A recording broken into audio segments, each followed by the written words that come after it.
Here's the key on this. Don't major in minor things. If you take up major time to do minor things, I'm telling you, you'll be behind the curve constantly. Here's what we learn in sales training. What's major time and what's minor time? Here's minor time, thinking about prospects. Here's minor time, making lists of prospects. Here's minor time, keeping books on prospects. Here's minor time, going to see the prospect. Here's minor time, evaluating the prospect after you've been there. That's all minor time. Here's major time, in the presence of the prospect. That's major time. And if you took a look, if you're in sales and you took a look at a week, you'd say, my gosh, I'm spending 90% of my time on the minor stuff and so little time on the major stuff in the presence of. How many hours in the presence of in my day? How many hours in the presence of during my sales week? Because the time that really counts is in the presence of. Majors and minors. Here's another key time management essential. Don't mistake movement for achievement. It's easy to get faked out by being busy. Guy comes home at night all exhausted, falls in the chair and says, oh, I've been going. Here's the big question. Doing what? It's not the going. Some people are going, and they're doing figure eights. Their progress is small. So don't mistake movement for achievement. Here's another one in sales we learned. Don't mistake courtesy for consent. If somebody's pleasant and they nod, you say, oh, they're going to buy. No, they're courteous. You can't mistake courtesy for consent.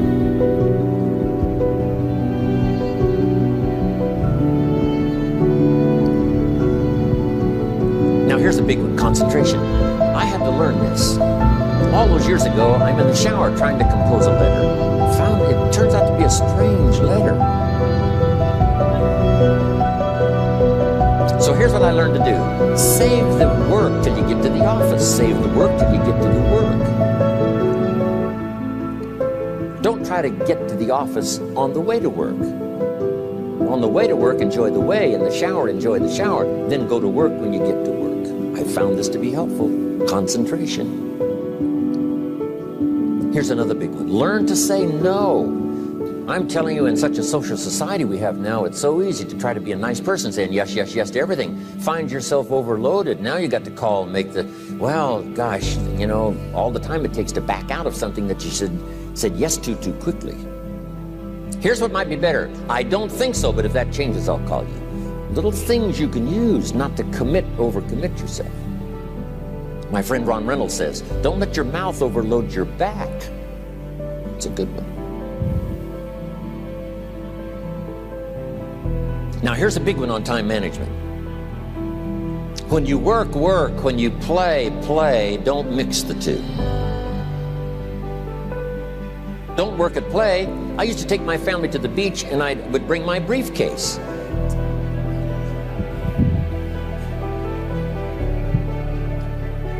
I learned not to do that. Or at the beach, I'm saying I should be at the office. Now my family's upset because I'm at the beach and I'm thinking office. Now when I'm at the office, I'm thinking what? I gotta get my family to the beach. So things are not going too well at the office because I'm thinking beach, and things are not going too well at the beach because I'm thinking office. Here's what I learned to do. At the beach, be at the beach. At the office, be at the office. When you work. When you play. Don't mix the two. Don't work at play. Now here's one of the most important ones. Don't play at work. Work is too serious. You don't want the reputation of being the office joker. It's not a good one. Yes, there's time for some pleasant stories. Yes, there's time for a little humor. Yes, best if it's a happy office, of course. But I'm telling you, you got to be serious about work because you're parting with a piece of your life for the work you do. Your work costs you a piece of your life. Here's what it's called. Serious business. Not grim, not unhappy, but serious.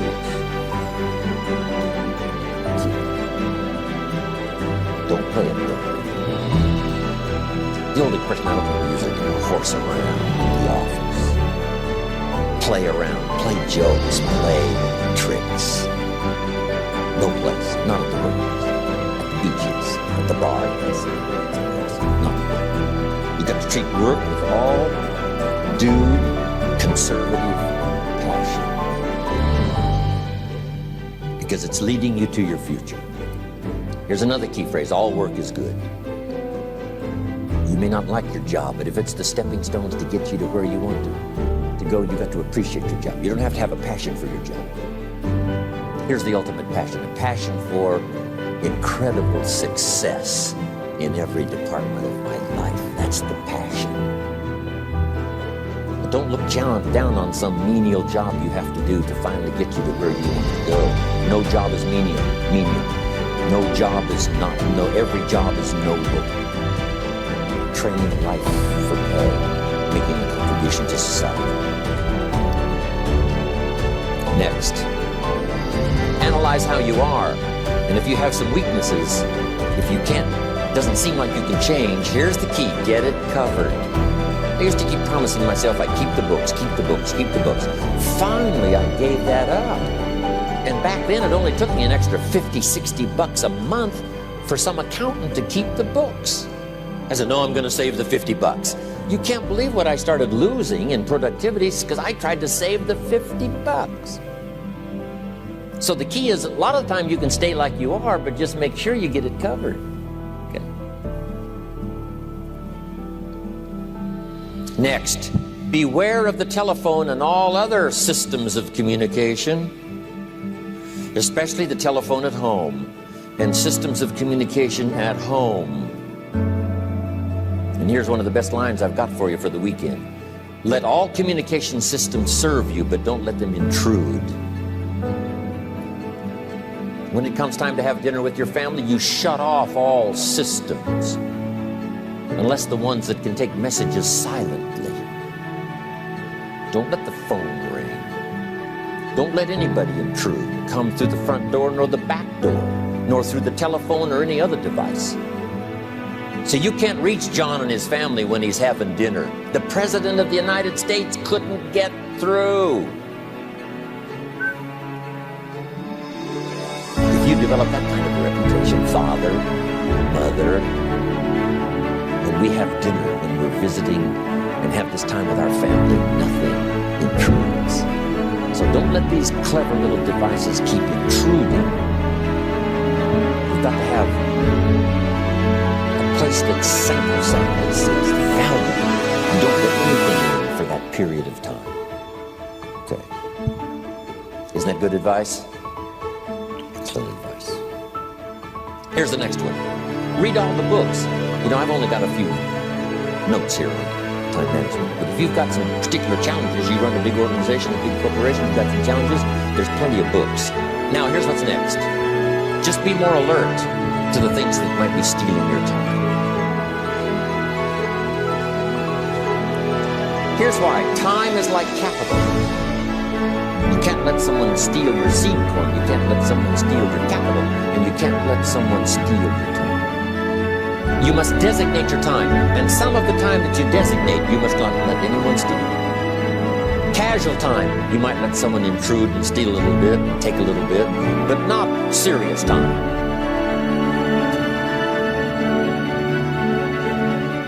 Next, one of the great time management savers is to learn to ask questions up front.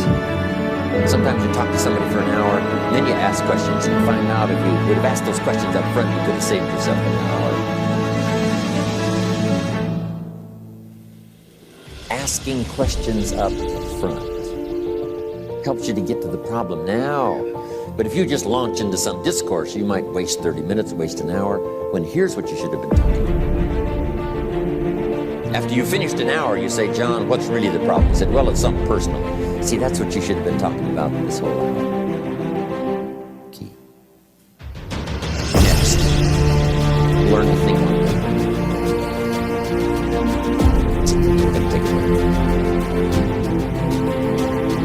Some ways to think on paper. One, we've covered one.